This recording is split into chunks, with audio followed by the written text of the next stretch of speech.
Welcome everybody to the Sunset Flip Wrestling Podcast. Your home for all wrestling, everything wrestling. What's up, Soto? What's up, How's big it? dog? What up, yo? How's it going? Well, not too bad. It's been a while since we were on. I mean, we only missed a week. You know what I'm saying? A lot went down. Not just Oh, wrestling, but our lives per se. You know what I'm saying? personally, So, you are another year older, another year wiser. I'm another year older, another year wiser. You know what I'm saying? it's just the way it is. Yeah, hey man, listen. I just want to give a personal shout out to you and I. Happy birthday to you, happy birthday to me. You know what I'm Absolutely. saying? Both turned the nice young age of 31 years old. Damn, we're old. Shut the fuck up. No. Let me change that. You're old because your birthday's a week before mine, so you're old. Hold on a It's second. only Whoa. Before time out. We gotta redo this podcast. Where is your belt? it's hanging right Oh no, there, hold on. right up, I see it there. right Yep. there, right there. There you go. I'm about to say that belt has to stay in your frame at all times until you decide to do another one. Absolutely. So, all right, well, enough of the semantics. Let's get right into it. A lot of important Yeah. details No, going on through the there's wrestling. quite a few there. There's quite a few to talk about. Especially with new champions being crowned and A lot of changeover. yeah, a lot of change this past week. So, all right, we'll start. We'll start simple. We'll start with Chris Jericho winning the Ring of Honor World Championship on AEW Dynamite. So, can we skip this because nobody cares? I listen. I get the decision, and I don't.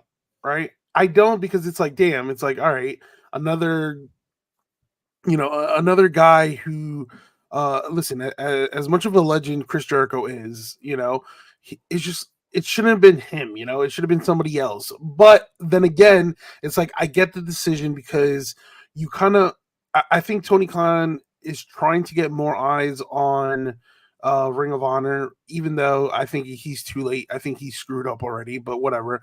But I think the goal now is to try to get more eyes on Ring of Honor, try to get a TV deal, and try to get things, try to get the ball rolling for Ring of Honor. However, I don't know. I just think like this past, I'm gonna say this past year, he just kind of like kept Ring of Honor to the side, right? And you know there wasn't much focus on Ring of Honor, and now what you're trying to fight a TV deal, and the only way to do that is all right. Yeah, let's crown Chris Jericho as Ring of Honor World Champion. Um, I don't know. I don't know if that was the right decision or not. It's one of those where it's like, all right, I get it, and I don't get it. Um, because no matter the whatever the case may be, yeah, Chris Jericho is somewhat of an attraction to AEW, right? So it's like, all right, if you want some sort of eyes on Ring of Honor, then you do that. But I don't know. What do you what do you think about that? Listen, as great as Chris Jericho is and how important he is to not just wrestling in general, not the world of wrestling, but just like AEW in general. He does not need a belt. There's no reason for him to have the belt. Out of all the belts, you give him Ring of Honor, the one company that you went ahead and invested into, or essentially bought out, however you want to word it, and you give him that belt.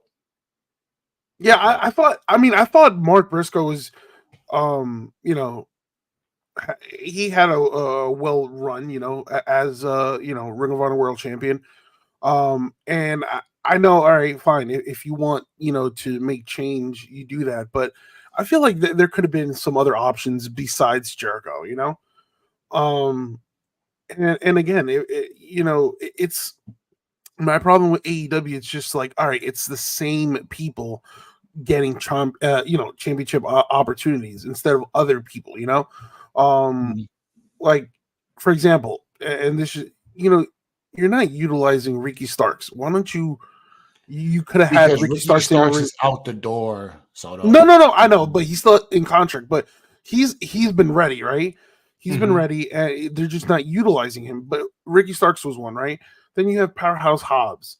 Then you had Warlock. Like these are individuals that you could have had or been utilizing in Ring of Honor if you want like more of eyes on the product.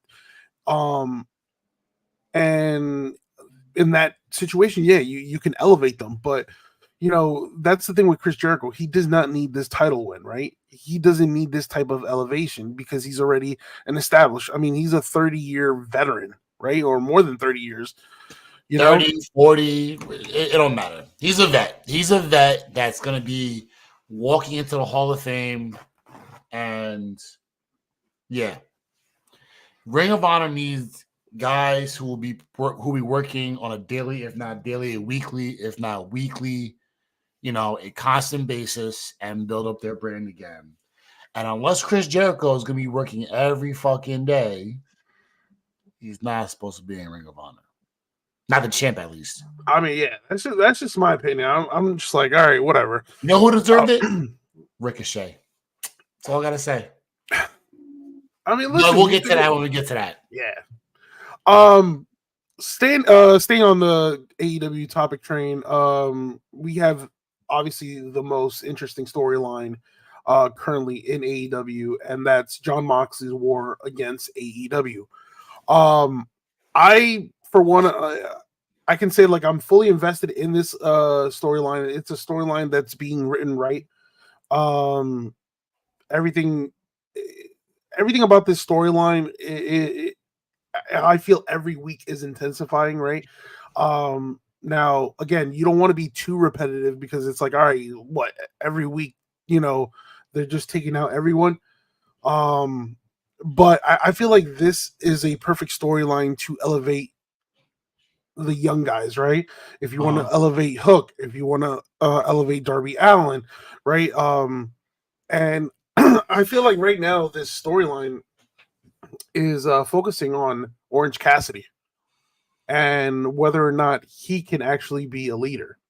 If you didn't tune in into Dynamite, Chuck Taylor was like, "Oh, you need to step up, against Jon Moxley and his clan, whatever." And then later in the night, Chuck Taylor gets taken out, by Claudio, by everyone, right? But it seems right now the real focus is on Orange Cassidy and if he can lead Team AEW. Now, there's several like different factors into the storyline because it's like, all right, every time there's an attack, the Elite are watching. They don't get involved, but they're watching. So that leads me to believe, are they going to get somewhat involved, right? Down the line. I don't think it's anytime soon because I think right now the Elite are eventually going to have a feud with a returning Kenny Omega and Ibushi.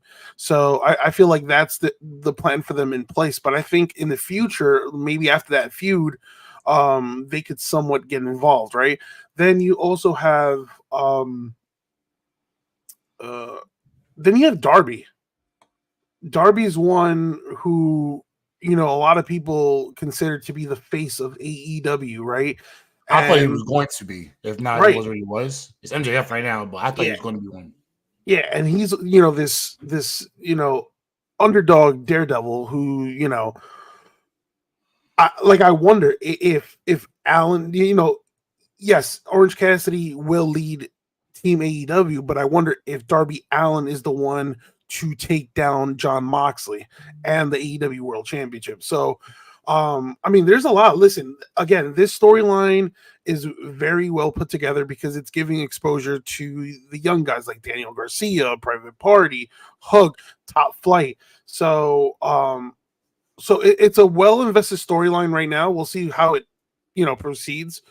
But yeah, again, it's a great situation for AEW because they can help develop younger stars.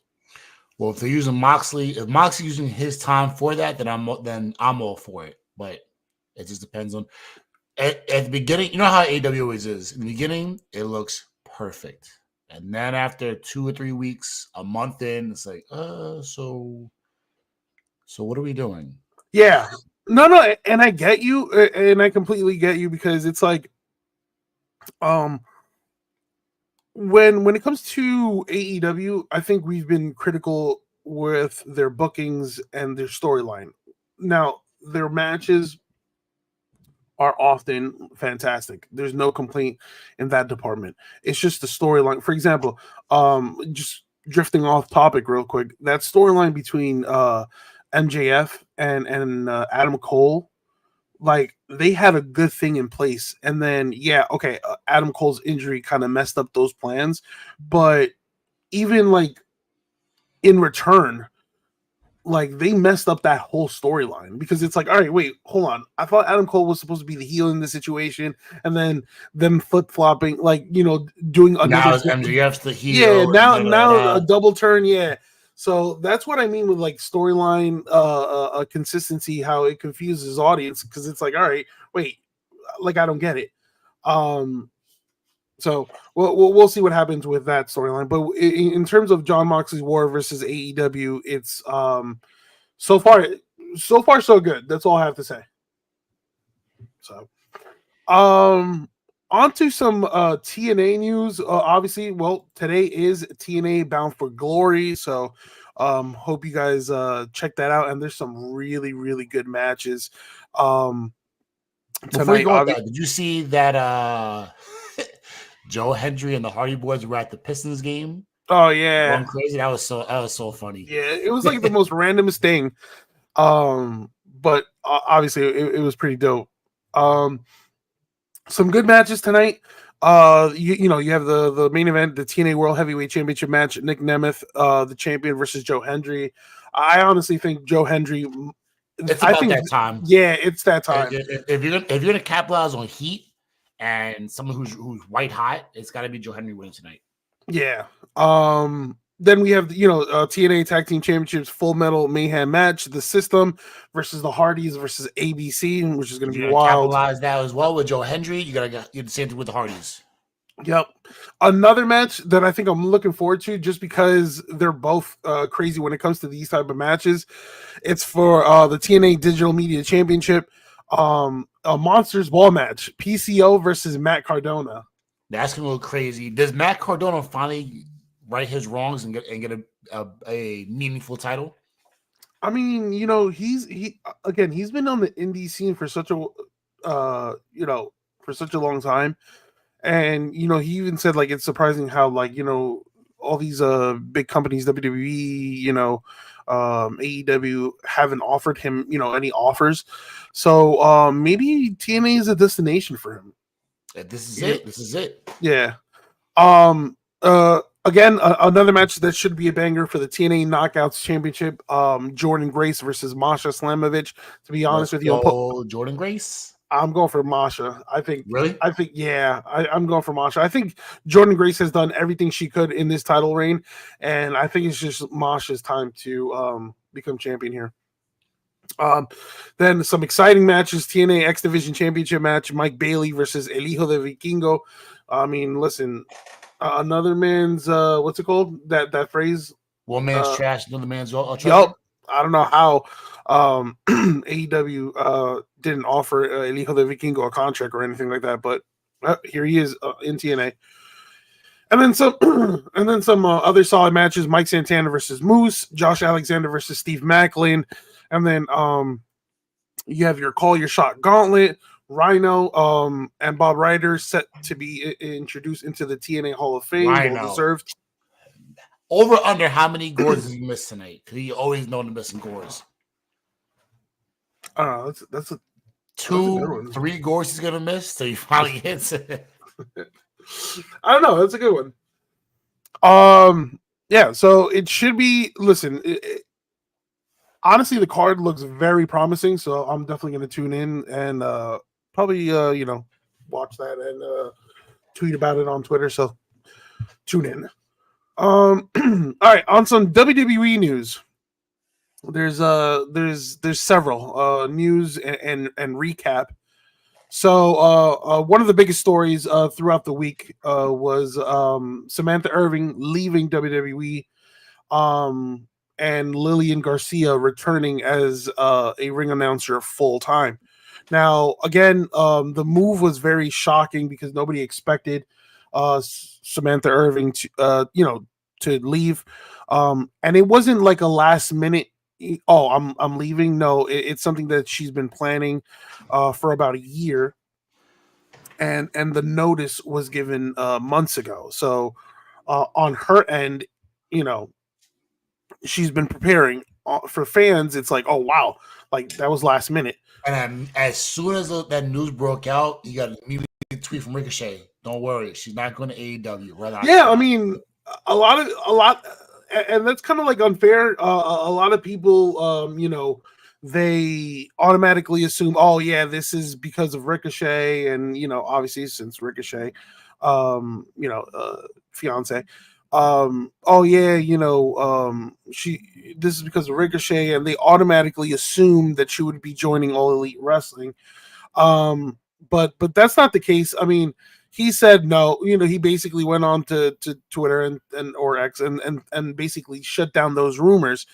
But I wouldn't necessarily shut down those rumors. He might have, but I wouldn't. So the reason why she left was because she wanted, yeah, to pursue music, right? And obviously being under contract with WWE, it was going to be difficult, for her to pursue her dream in singing and music and all that. Now, um, but here's what the beauty of this whole situation. It's like, okay, yeah, WWE couldn't back her decision into music, but I feel like AEW can. Well, if there's a will, there's a way. Yeah. I mean, it seems like AEW has been more like lenient, and they might do it. Like, I think down the line, I don't think it would be ASAP and whatnot. So, I'm not buying Ricochet saying, oh yeah, no, it's not happening. I feel like further down the line it could happen. And to be honest with you, if a deal were to be secured, I wouldn't be surprised if AEW helped Samantha Irving pursue, a music contract or something along those lines. Big ups to them. That's love. Yeah. But again, this sets up Lillian Garcia's return to the WWE. The GOAT is back. Yeah. Oh, and real and real quick, with Samantha Irving, she got a lot of heat or a lot of hate from fans, right?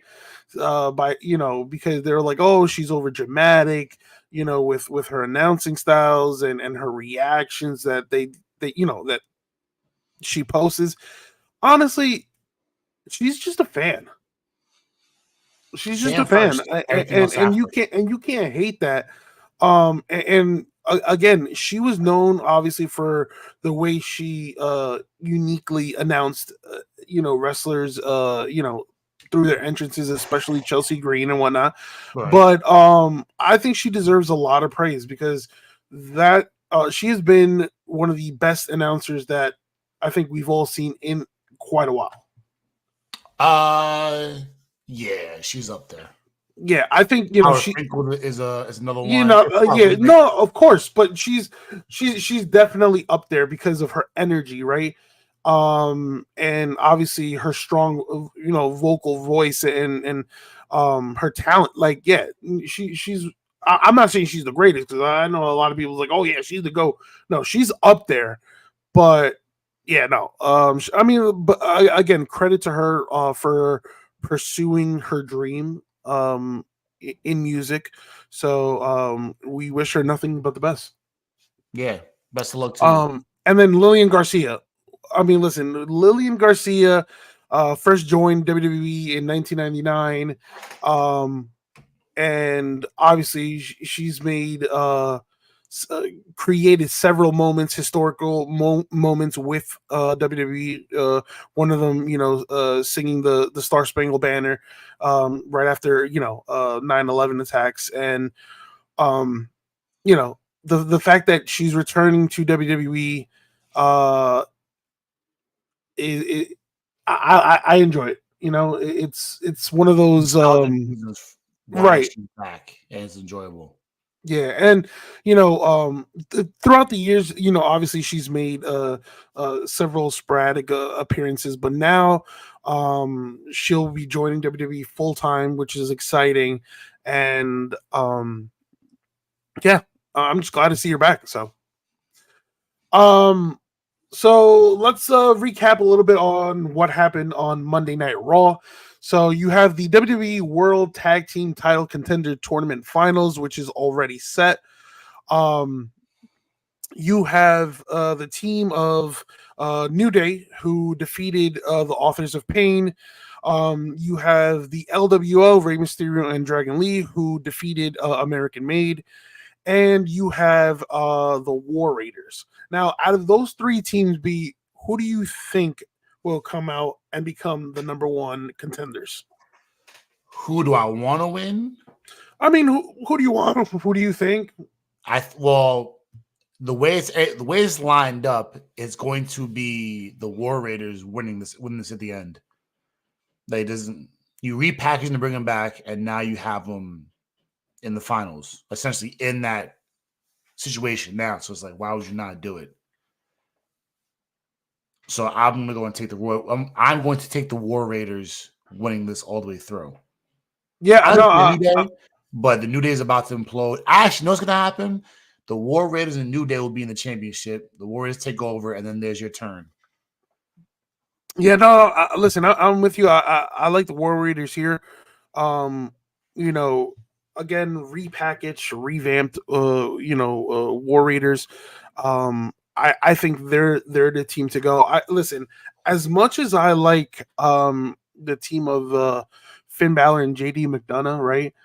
To be honest with you, they haven't done anything with those tag team titles, which it's really no fault of their own. I put all the fault on them because you got to. No, I put the fault on whoever has them not defending on a weekly basis or not defending them enough, right? Mm-hmm. I just think with the War Raiders you can start building up that tag team division, a tag team division that is getting crowded, which is a good thing because there's several options there. And obviously, the War Raiders, both of them fully healthy again. You can start doing that with the LWO. It's like, all right, I've seen them time and time again. And as much as I want them to get some sort of opportunity, it seems like they always come short. For whatever reason it may be. Yeah. And I wish they would.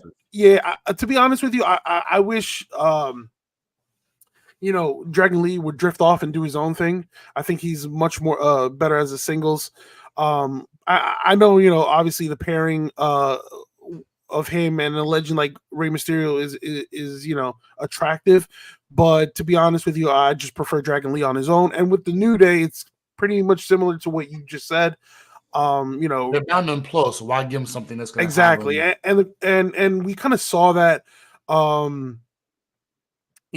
We've seen numerous times where like superstars are getting beat down, and Xavier Woods is holding Kingston back, and this whole like aggressive attitude from Xavier Woods, it's not a bad thing. I actually like it. Like you're getting a new side. Yeah, I like it too. To be honest with you, the New Day is stale. The New Day is super stale, and for quite some time, they weren't doing much, right? I think ever since Big E's injury, that really messed them up. They ran out of gas like immediately. Yeah, I mean, if he were to, if there was some sort of storyline where Xavier, because right now I feel like they're kind of dragging this out, and I'm interested to know why, right? Because I feel like Xavier Woods should have like already like turned on Kingston. Yeah. But I don't know. But I don't know if they're like kind of like setting up to like have Big E return and be that like ultimate peacemaker, or like, to be honest with you, like Woods might turn on. Like I just feel like every week we have this conversation where it's like, all right, yeah, Woods is turning on Kofi Kingston this week, and then next week it's the same thing, and then the week after is the same thing. So I don't know. There is a scenario that again they come up short in this triple threat match, and then Woods finally snaps, because that's, I think, the part we're all waiting for Woods to completely snap. Yeah, and becomes unhinged and whatever the guideline is, whatever it becomes of this situation, this is what's going to Yeah, happen, and it is what it and is.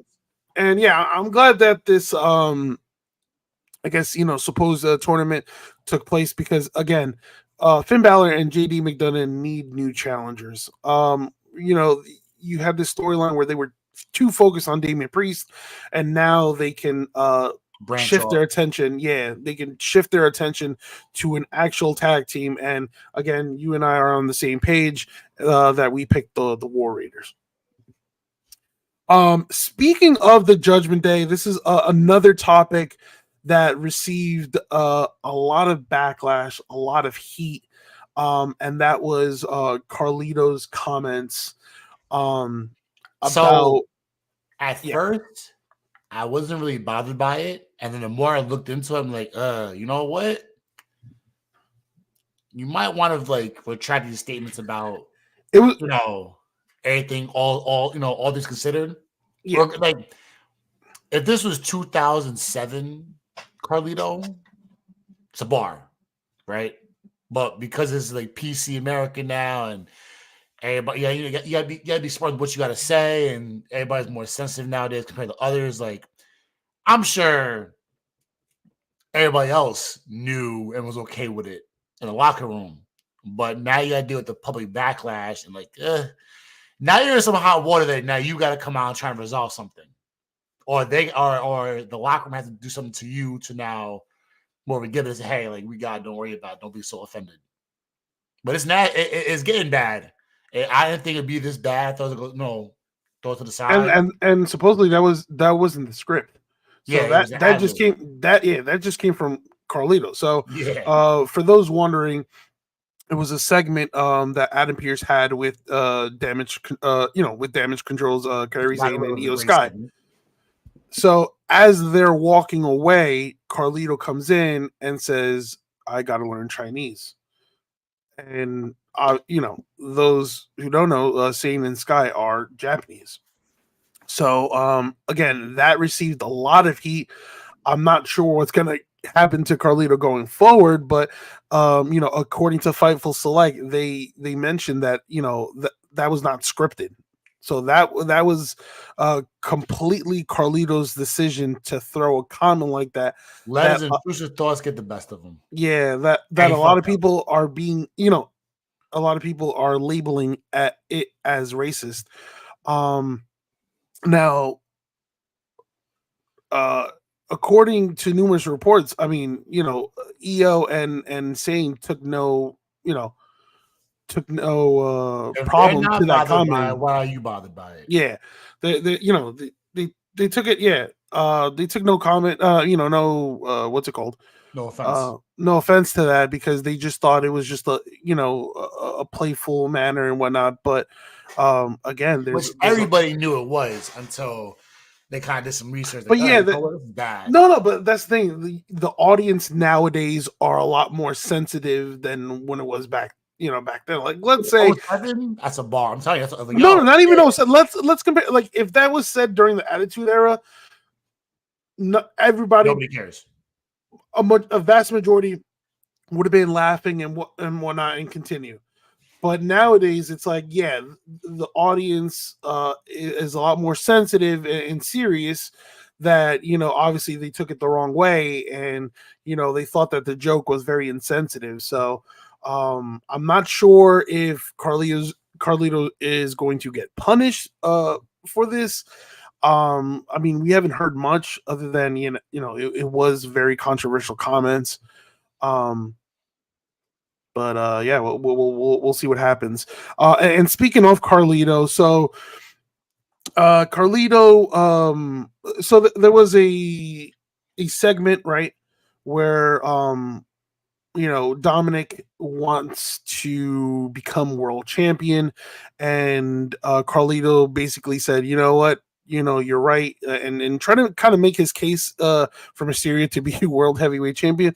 So that's where Carlito again went to Adam Pearce and said, to give him a shot. Pierce said if Mysterio could beat a former world heavyweight champion, then he would consider, putting him in a number one So contenders my question to match. you is, who do you think the former world champion is? See, all right. So like I tried to like do a process of elimination, and I'm just like, all right, who's a Is it former? Damian Priest? It could be Damian Priest, but then at the same time, it's like Damian Priest went up to Gunther and said, "Oh, I'm done with the Judgment Day like stuff," and basically focus. Like, I think Damian Priest is now focused on Gunther, right? So it could be Damian Priest, but I don't think so. I don't think this is going to be like a huge swerve. I'm not really trying to overthink it. Um, you know, I've read, oh yeah, it's gonna be maybe CM Punk and whatnot. No, it's not. It's not CM Punk. Let's just That'd cross be that nice. out. It'd be It'd be nice. nice, but yeah, no, it's not CM Punk. I think it's something that again they're hyping it to be surprising, but it's really not. I wouldn't be surprised if it was somebody like Braun Strowman. That's right. Braun was champ for a while. Yeah, so I think somebody like Braun Strowman to, I think this is a way to like stick it to Dominic Mysterio. So that's why like I'm going with Braun Strowman. To be honest with you, it could be like first I thought, all right, maybe Sheamus, but then again, Sheamus has a match this Monday night against Ludwig Kaiser, so that crosses him out. Punk, I was like, no, Punk is still dealing with his injuries and whatnot, or trying to recover. He's in a little bit of a hiatus, so I don't think he's just gonna come back to versus Dominic Mysterio. Damian, you got Braun Strowman, you got Punk, you got Priest, Drew McIntyre. Huh. No, I think Drew McIntyre is going to be a little bit of a hiatus as well. So that's another that's another one input there. Is it Seth Rollins? Nope, Seth Rollins is still dealing with Bronson Reed. Right. So it's just like, there's not a lot.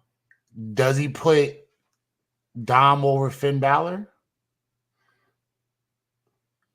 No, I don't think so. But I'm glad you mentioned Finn Balor, because did you notice Finn Balor's reaction when Dominic Mysterio was like, "Well, maybe I could be Gunther for the World Heavyweight," and Finn Balor was just like, "Yeah," Finn Balor was just like, "Wait, what?"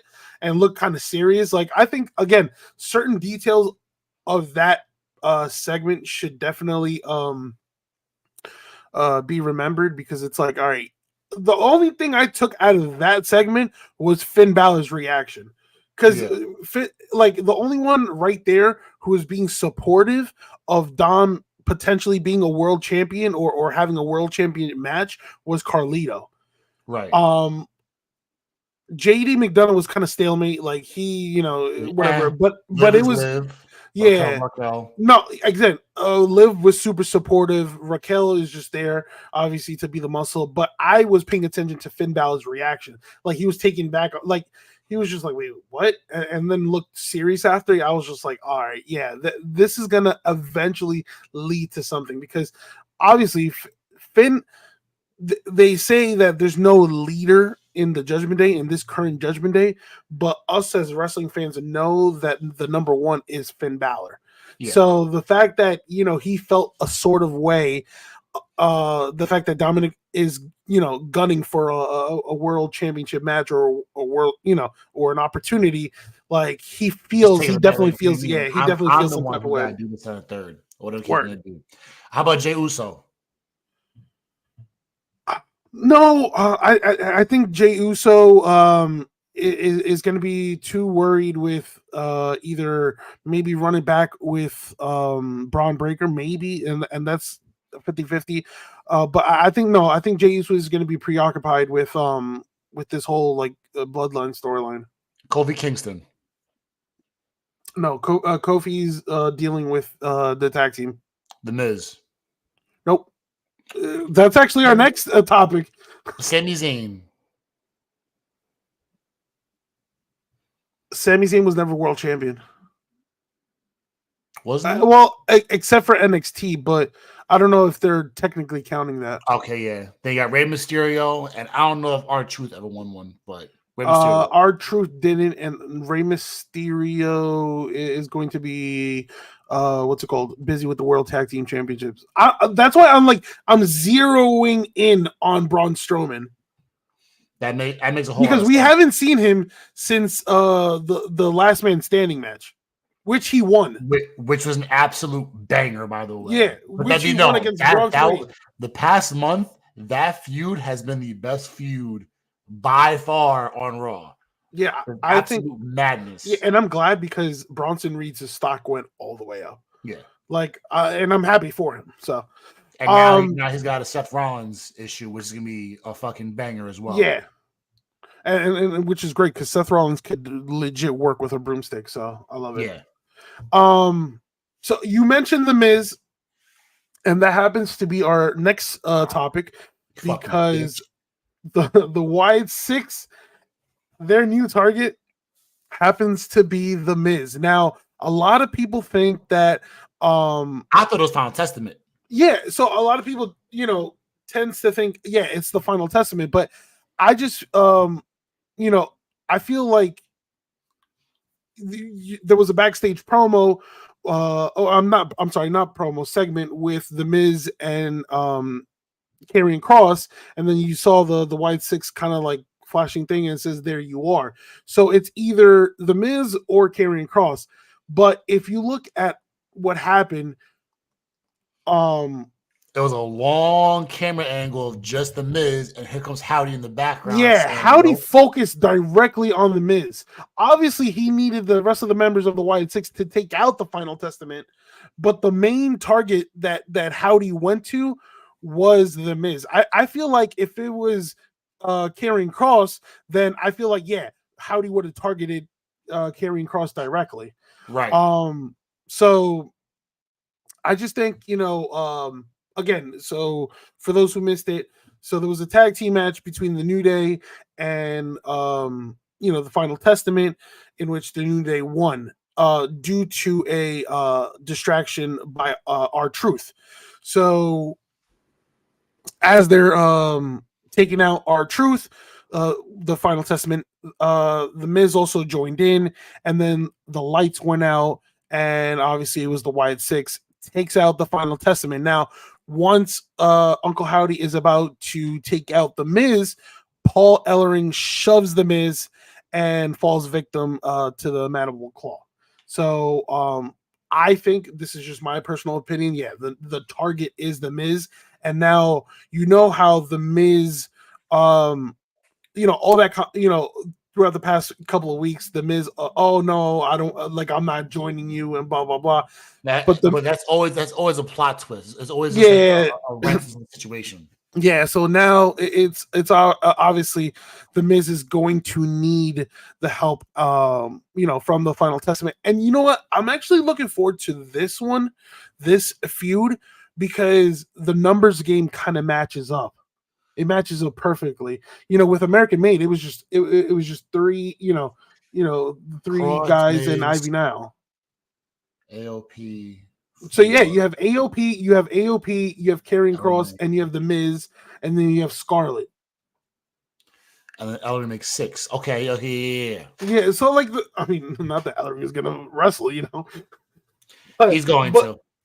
But yeah, the way you're gonna see Sister Abigail and Scarlett go at it, and that's gonna carry off to it by himself. Yeah, that could be a women's segment all by itself, just a subplot, sub story.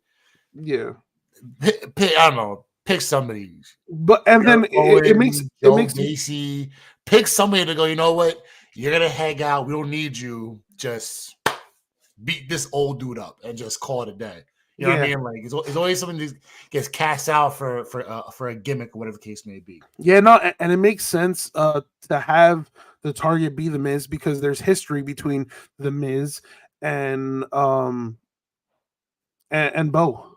Yeah. So way back with the whole entourage. Yeah, exactly. Which was fun. Which, for what it was corny. It was for what corny, it was, but entertaining. it was fun to see week in, week out. Like, oh, these motherfuckers! Like, oh, here we go again. Then we got this, then we got that, and then it was fun for what it was. So there's a good get back in regards to everything else. Yeah. Obviously, we mentioned then we shift towards the main event, the bloodline, costing Jey Uso the IC title. So congratulations to Braun Breaker, once again the IC champion. But I'm not bothered by this because it's Jay doesn't need a belt for what he's getting involved with, because you and I both know, Henry knows as well. We all three of us know. I think a lot of people know, when you're involved in a super story like the Bloodline is all together with this 2.0, the original OG Bloodline, whatever it is, you don't need a belt. This is beyond that. Which, when we talk about SmackDown, it further leads what I'm saying is true, because we'll talk about SmackDown in a bit. But it didn't matter. There's a bigger situation to handle within Jay and everybody else when it comes to the IC belt and then everything else leading into Survivor Series. Yeah. So I'm not bothered by it. I think it was a fan thing. Jay, you've done great work for us for the past 2 years. Take a Raw moment and win solo gold for the first time. Yeah, no, listen, that's what that was. Yeah, I'm not mad at the result. I'm glad that Jey Uso was able to get his shine as a singles champion, right? Again, I just love to where this whole storyline is going, because that distraction by this new bloodline sets up the reunion for Survivor Series, and we'll talk about the reunion in just a bit. But once again, Jey Uso was about to finish off Braun Breaker, the bloodline appeared, and I think one thing that was very interesting in that encounter was when Braun Breaker was setting up for the spear, right? You had a certain individual showdown that got involved with that. Right. No, but before that showdown, once Braun Breaker was setting up for the spear, Solo shoved Jey Uso out the way and ate the spear. So, the purpose of this new bloodline was to distract Jay, but I just thought that was very interesting that Solo would do that. Right. Because if Jay moved out the way on his own and attack Solo, that's one thing. But no, Solo legit shoved him. Mm-hmm. And then obviously the showdown that I think everybody wants, Braun Breaker face to face with Jacob Fatu. That creates a new story. All right, we know now we're what, 3 years into this fucking bloodline storyline, whatever it is.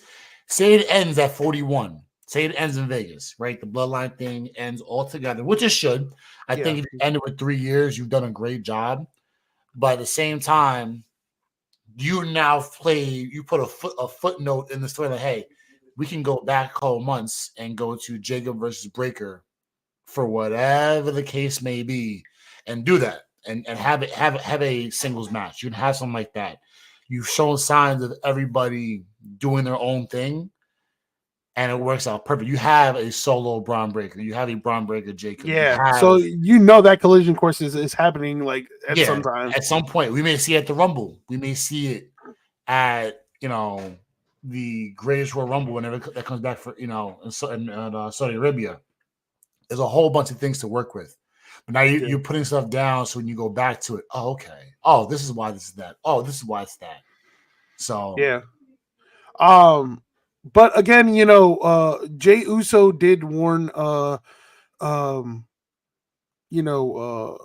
SmackDown that the next time they'll meet, the outcome will be a lot different, and boy, was that outcome a lot different. And we'll talk about that in our last segment.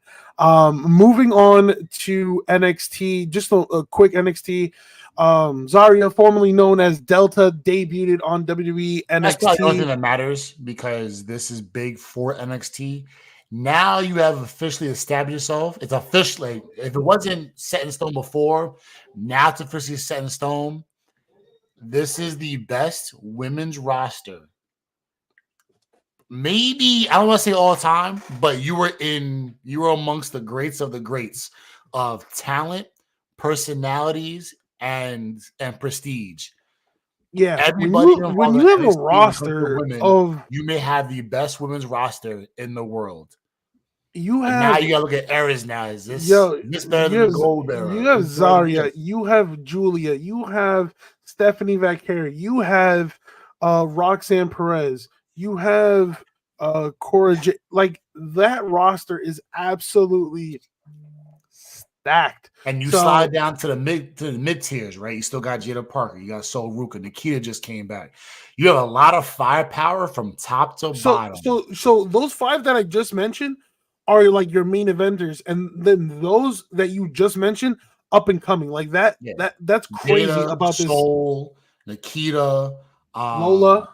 Lola, like those are the ones like, all right, you're gonna hang out for a couple years and learn and learn and learn. And when those five lead, which we all know they're gonna go up. Yeah, because Now you take over. that time, by that time, it's like, all right, maybe um, the veterans that are currently in the main roster, obviously they'll they'll You have the Charlottes, the Beckys, the yeah, Bailey. obviously they'll move on from wrestling, right?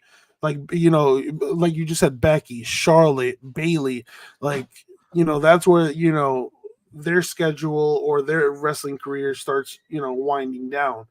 Um, The but tag teams, you have Lash Legend. Yeah, you have Lash Legend, everybody, one you have thing about Kalani. Delta's debut that I gotta agree with, there was uh, like a large amount of reports that said that they were very unhappy because with her debut, because it was just like they showed her for like 10 seconds and then they cut out. Yeah. And that's and that's true. I let me tell you, the whole video package and everything, I loved it, and the whole It was great. presentation, I Yeah. loved it. Like, she's going to be a major player, like we just said. It was just like, I mean, they got to control their little times better, but yeah, no, I loved it. I love her look. I love the whole presentation. I loved, and I'm hyped for it. And then speaking of Halloween Havoc, this is our prediction segment. They This is going to be an enjoyable one. There is 5 matches on the card.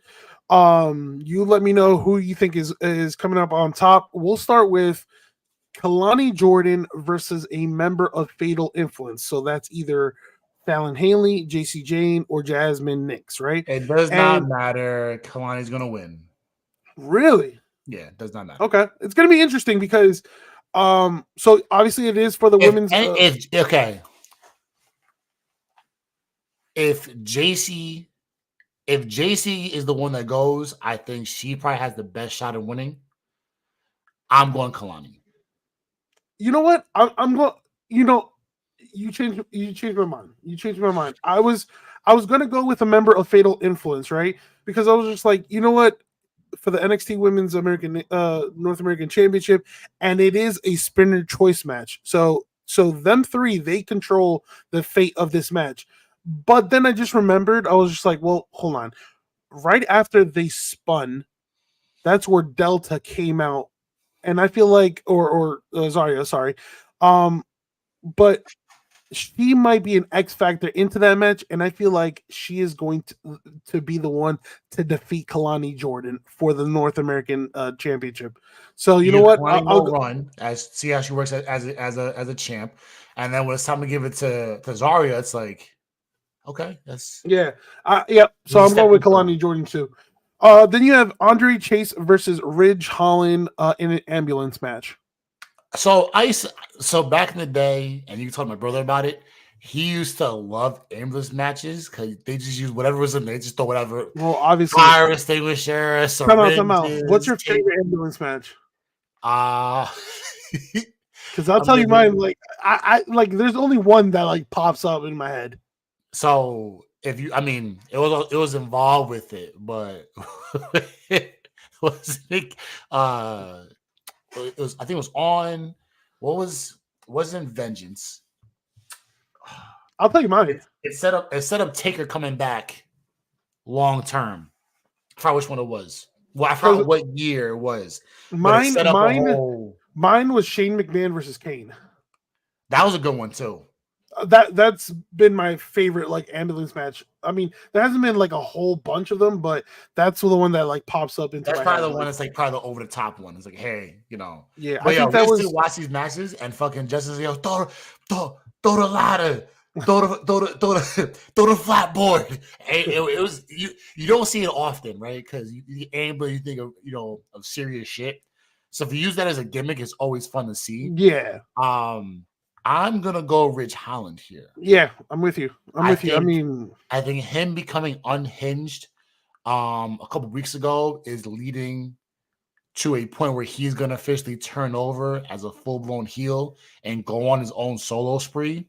I think tonight is the actual moment it actually does happen, and he just this is now his full villain arc where he goes off on his own now. Yeah, I'm with you. Julia and Stephanie Vaquer versus Roxanne Perez and Cora Jade. Yeah, this next is gonna be. Listen, as much as I'm a fan of Roxanne Perez, and she's had an incredible run as NXT Women's Champion, I gotta go with. The beginning of the end for her. Yeah, I gotta go with. Officially now, when they lose this match, you now turn the hourglass. Okay, you're gonna. Time's running out. Now you're gonna see one of them, Julia or Vaquer, is gonna go and win this belt. Hey, listen, it could be a triple threat match. Who knows? But I'm going with the powerhouse. I'm going with the powerhouse of Julia and Stephanie Vaquer. Yeah, I mean, and let me tell you, Stephanie Vaquer is growing on me. I'll say that moment. She is growing on me. She's incredible. Anyway, so is Julia, but Stephanie Vaquer.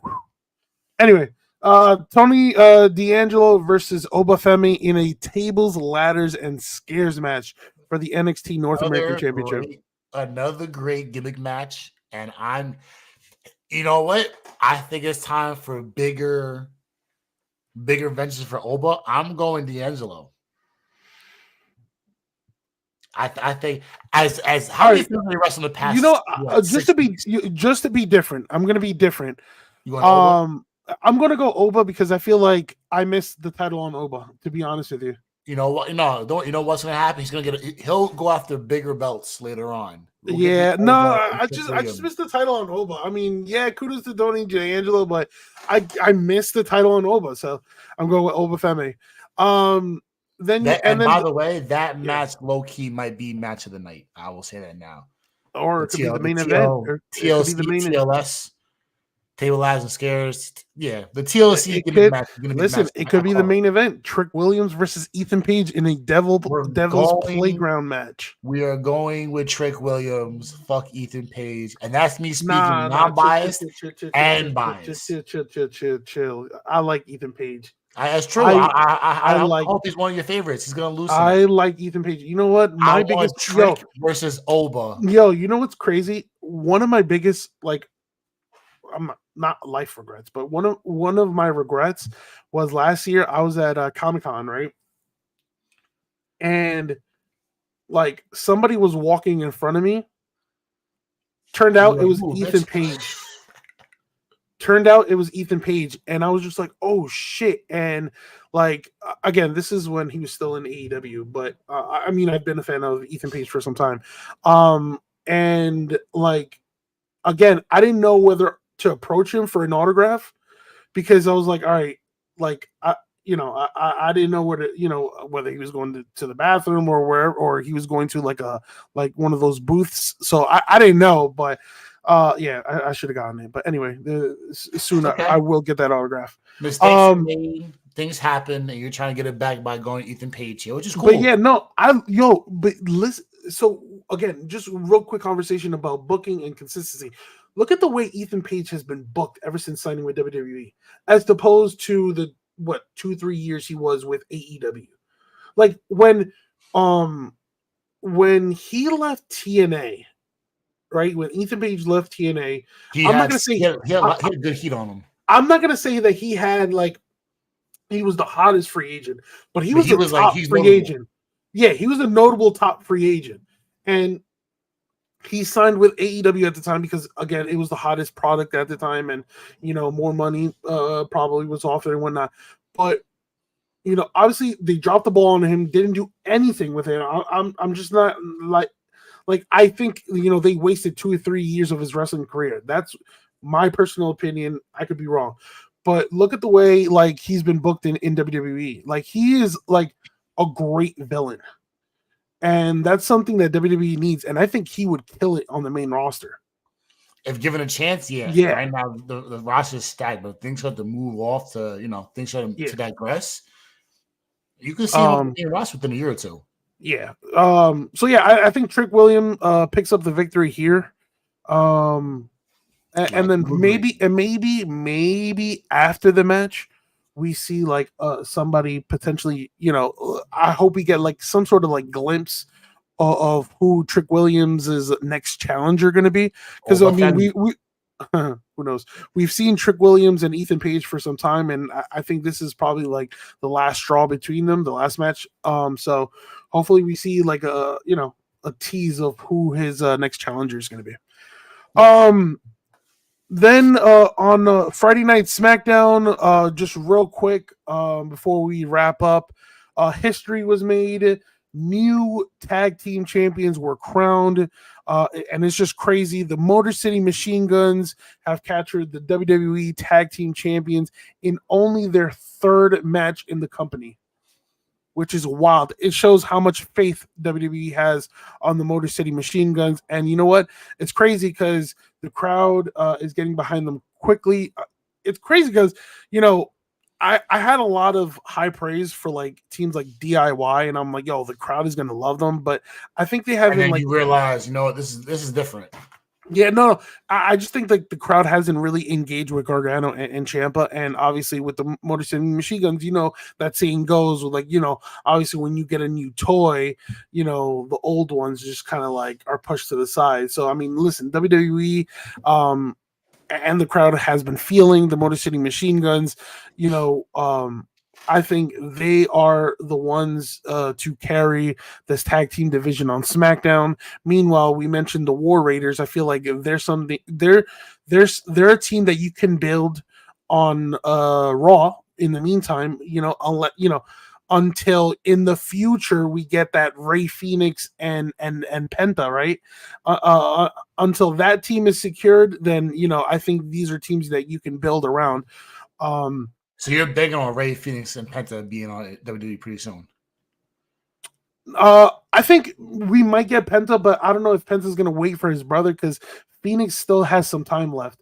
Obviously, they added that injury clause into extending his contract, but just a real fun fact and crazy to think about. So, the Motor City Machine Guns became the first tag team to win tag titles in WWE, Ring of Honor, New Japan, and TNA. Crazy stat right there. The Hardys, what I'm saying? They're going to do it. They about to win it tonight. I mean, that too. Hold on, did the Hardys win in New Japan? No, never mind. No. So they have WWE. I think they have Ring of Honor. They have TNA, and then I think they have some other independent titles. But in terms of the main, I'm going to Japan. Yep. So congratulations, but they didn't win on their own. They had a little bit of help. Obviously the bloodline. The bloodline is going to get involved. So, if you take my title away from me, I'm going to take your title away from you. So, that's where Jey Uso was the one to obviously suddenly appear and obviously super kick everybody and whoever was involved, setting up for the Motor City Machine Guns to defeat the bloodline. So then after the match, Jey Uso stays in the ring, and Will obviously comes out through the back. Oh, but wait, time out. right before that because I explained it a little bit wrong. In that bloodline match, Jimmy Uso and Roman Reigns both got involved. And then that's when after Jey Uso got involved. So sorry about that. Jey Uso standing in the ring, Jimmy Uso comes down, they stare, they lock eyes, and the crowd goes wild. The crowd goes wild. They hug. The Usos are finally back together. And Roman Reigns just watches from the entrance, kind of seemingly looking happy. Now, if you've seen it spoiler after when SmackDown went dark. No. So that's a spoiler for next week. Ah, okay. So I can't say it yet. You know what? It's going to be aired anyway. It's going to be aired anyway. I paid attention not to SmackDown, but to what happened after SmackDown. There was a segment being given out between Jey and Jimmy and the Usos, being as a united front, and yeah, Roman comes down. They all throw the ones up, and what's my boy Paulie Dangerous, Paul Heyman go? This isn't a prediction. It's a spoiler. Next week on SmackDown, Roman will acknowledge Jey, and they'll be all back together. The original bloodline is back. So, yep. If y'all didn't see it on social media, y'all gonna see it pretty soon. But just like so basically, I mean, listen, spoiler. If you don't like spoilers, I'm sorry, but this is a podcast, and there's spoilers everywhere. But during so for next week's SmackDown tapings, basically what Beast just said, Jey Uso agreed to team up with Roman and Jimmy, but there is a condition. And Jey said that if there is even the slightest disrespect towards him, then he will walk out. And Roman Reigns finally said the words that a lot of people have been waiting for. Yeet. He said, "Yeet." And obviously, the ones are back, baby. The ones are back. Now, again, they're not in full effect. We're still waiting on one more person. And that person still is on Raw. So it's going to be fascinating to see how they recruit Sami Zayn. Now, here's my question to you before we close this up. Yeah. Who does the recruiting? It has to be Roman. Here's the thing. I think Jey plays a vital role because despite everything that's happened, Jey and Sami still had that brotherly bond when they were on Raw. So I think he's going to be in Sami's ear, but it has to come from Roman to maybe apologize or recruit Sami. Now, I'm saying I'm throwing in Sami there because I think you have to reform this OG bloodline, right? And if it's not Sami, then it's probably some new person, right? But we go with all signs point to it's Sami Zayn. What if now?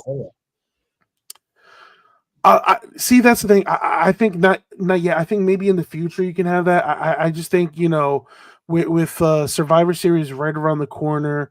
You have to start building up that War Games match, and you do that with Sami Zayn. So I think that's the OG bloodline versus the new bloodline.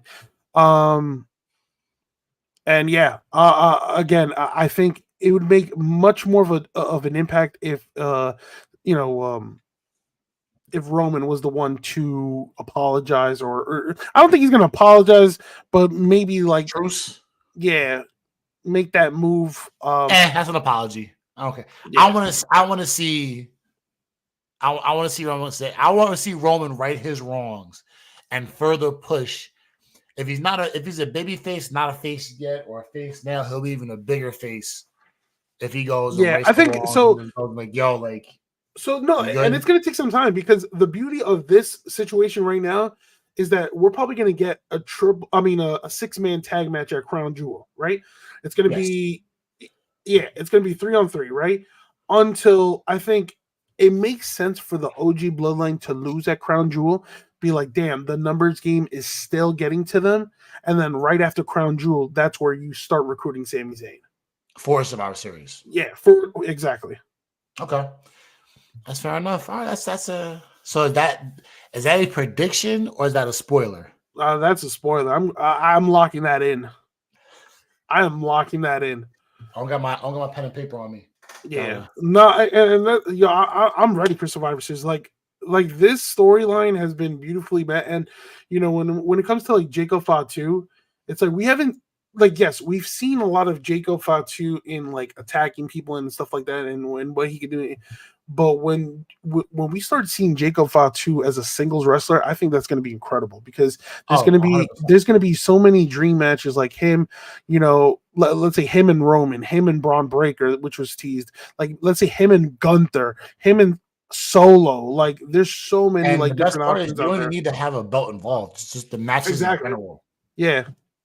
Like you just bring that involved and just do it just like that. Like fuck it. Like, yeah, and then that's the thing. It's like, listen, we also can't forget about The Rock. So The Rock is still lurking, and when The Rock came back, he was backstage at SmackDown, right?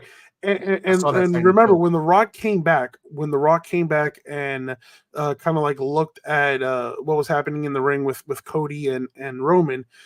Fans were filming the Bloodline who were who were retreating. Mm-hmm. And Solo was caught saying, "Oh, that's part of the plan." So we have to try to figure out what is The Rock's true plan, because we all know he's the mastermind behind this new bloodline. It's just a matter of they reveal it and where it's going. Because again, a collision course between The Rock and Roman is inevitable at this point. Yeah, which we want in the first place. Exactly. That's been the works for like what, 3 years now. That's been like I don't know if it's been in works, but that's been a dream match for like forever. Yeah, it's been in talks for. Like I think there's been a dream match ever since like they revealed Roman Reigns was his cousin, and it wasn't revealed on WWE. It was fucking revealed in the movie. That's my cousin. Wait, so they were cousin? Yeah, that's my actual cousin. Wait, since when? He goes like, I think even like. I think conversation started sparking when that one Royal Rumble where The Rock like helped Roman. Yeah, in 14. Yeah. What? When Roman won in 14. Remember he took out he took out Rusev. Wasn't it Rusev? I thought it was like Big Show, Kane. No. It was Rusev in 14 in Philly, and the crowd went boo because they want to because Rusev was there. Oh, and by the way, I want you to know, to this day, as we wrap up to this episode, I'm gonna leave you with a fun fact. Let you finish your drink first. This is important. You'll be shocked. Curtis Axel has to this day has not been thrown out of the ring since 2014 Royal Rumble. Just so you know. They did that man dirty. That's what I gotta know. It's been 10 years. There's a lot of people. There's a lot of people in different Royal Rumbles where they were attacked before their entry, and yeah. I want y'all to know, the Rock has fucked over a lot of people. He fucked over Big Show at the One Rumble for WrestleMania 2000. He fucked over Curtis Axel. Hey man. Okay. Whatever works. But this will be a spoiler. This will wrap up today's episode. We will be back next week for a new episode of the Sunset Flip Wrestling Podcast. We appreciate you guys tuning in week in and week out and showing us love, tuning in, enjoying the content we give you guys. If you haven't checked out the video, you can check it on YouTube. You can catch it on reruns on Twitter. You'll see some clips on TikTok. If you can't get the video and want to check out the audio, we are live on every audio platform that's possible. We go from Spotify to Apple, from Apple to Google, to you name it, we're on it. Solo's working on a $40,000 parlay that'll get us a flight with machinery to LA, Westwood 1. We are coming for you. I'm just letting y'all know now. So let's cook some heat. So But until then, Soto, good episode. Once again, happy belated to you. Happy belated to us. Happy belated you to know, us. you know, And you know, thank you guys who tuned in. Again, like B said, the link tree's down below. We usually come up with episodes every Saturday, you know, for everybody's entertainment. So thank you for watching and your support. So, till next time, I'll see you, Soto. Take care.